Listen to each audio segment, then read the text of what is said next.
ایک انسان کو میں نے نماز پڑھتے ہوئے دیکھا۔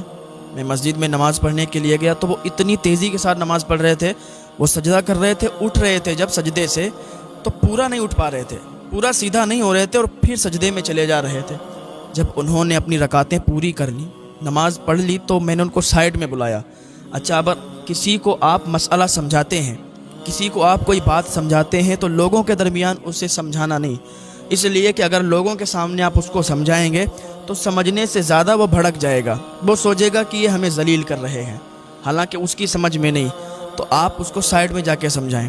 تو میں سائڈ میں لے گیا، اور یہ حضرت علی رضی اللہ تعالیٰ عنہ کا قول ہے کہ اگر مجلس میں اس کو سمجھاؤ گے تو وہ سنبھلنے کی بجائے بگڑ جائے گا۔ میں اس کو سائڈ میں لے گیا، میں نے کہا بھیا جو آپ نماز پڑھ رہے ہو نا، یہ آپ کی نماز نہیں ہو رہی۔ کہا کیسے؟ میں نے کہا جو آپ سجدہ کر رہے ہو، سجدے میں جو جا رہے ہو آپ اور پھر اٹھ رہے ہو تو سیدھا نہیں اٹھ رہے ہو، آپ سجدے سے اپنے سجدے میں گئے اور اللہ اکبر کہتے ہوئے اٹھے تو پورا نہیں اٹھ پائے اور پھر آپ چلے گئے، تو یہ آپ کی نماز نہیں ہو رہی ہے۔ اگر آپ سجدے میں جا کے اور اٹھ کے ایک اللہ اکبر کے برابر آپ نے وقت نہیں دیا، ایک اللہ اکبر کے برابر آپ نہیں رکے، مان لیجیے آپ نے سجدہ کیا، پھر آپ اٹھے، پورا بالکل اٹھے سیدھے، اللہ اکبر، اتنا وقت آپ دے دیجئے، اتنا رک جائیے اور پھر جائیے سجدے میں دوسرے، تب یہ آپ کی نماز مانی جائے گی۔ بہت سے لوگوں کو نماز پڑھنے کا طریقہ ہی نہیں پتہ ہے، بیچارے مسجد میں جاتے ہیں، اور میں کہنا چاہتا ہوں کہ جو ہمارے مسجد کے ائمہ حضرات ہیں وہ نماز کے بارے میں مسجدوں میں تلقین کریں لوگوں کو، جو جمعے کے خطبے میں وہ بولتے ہیں تو اس میں نماز کے بارے میں بھی بتائیں، پاکی کے بارے میں بھی بتائیں، طہارت کیسے حاصل کی جاتی ہے، وضو کیسے بنایا جاتا ہے، نماز کیسے پڑھی جاتی ہے، رکوع سجود کیسے کیے جاتے ہیں، ان بارے میں اگر بتائیں گے تو نمازی کو پتہ چل جائے گا۔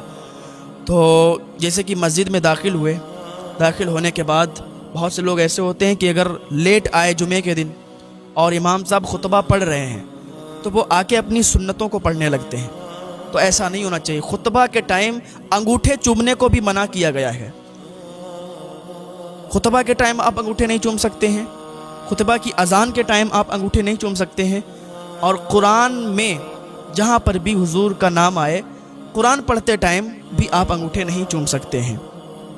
تو جیسے کہ مسجد میں وہ آئے اور ادھر خطبہ ہو رہا ہے، ادھر انہوں نے نماز پڑھنا شروع کر دی، تو یہ غلط ہے، ایسا نہیں کرنا چاہیے، بلکہ خطبہ سن لو، جماعت پڑھ لو، اور جماعت کے بعد پھر آپ جو بھی چھوٹی ہیں وہ بعد میں دہرا لو، وہ بعد میں پڑھ لو، ٹھیک ہے۔ اس طریقے سے بہت سی جگہوں پر گاؤں میں، ابھی اکثر جگہ ایسا ہو چکا ہے، لیکن بہت سی جگہوں پر گاؤں میں ایسا نہیں ہے۔ بہت سی جگہ کیا ہوتا ہے کہ امام صاحب نے 2 رکعت نماز جمعہ کی جو ہے فرض ہے، لیکن وہ شہروں کے لیے ہے، لیکن بہت سے ایسے دیہات ہیں، گاؤں ہیں کہ جہاں پر جمعہ کی نماز جو 2 رکعت ہے وہ فرض نہیں ہے، ظہر کی فرض ہے۔ تو بہت سی جگہ ایسا ہوتا ہے کہ جو فرض نہیں ہے وہ امام صاحب پڑھا دیتے ہیں، اور جو ظہر کی 4 رکعت نماز فرض ہے اس کو سنت پڑھتے ہیں۔ جن لوگوں کو نہیں معلوم تھا ان کے اندر یہ سدھار آ گیا ہے کہ اب اکثر گاؤں میں اسی طریقے سے نماز ہوتی ہے۔ کیسے کہ پہلے انہوں نے 2 رکعت نماز وہ جمعہ والی پڑھ لی، پھر انہوں نے جماعت کی اور 4 رکعت نماز فرض ادا کیے جماعت کے ساتھ۔ تو یہ بھی بہت اچھی بات ہے کہ لوگوں کے سمجھ میں آ جاتا ہے، الحمدللہ۔ نماز میں جب رکوع کریں گے سبحان ربی العظیم ہے، اگر کسی نے سبحان ربی العظیم نہیں کہا، سبحان ربی العظیم کہا، تو یہ بہت بڑا گناہ ہو گیا، نماز بھی نہیں ہوگی۔ لوگ کہتے ہیں کہ ہمیں تو معلوم نہیں ہے، ہم نے پڑھ دیا تو ہم پر کیا؟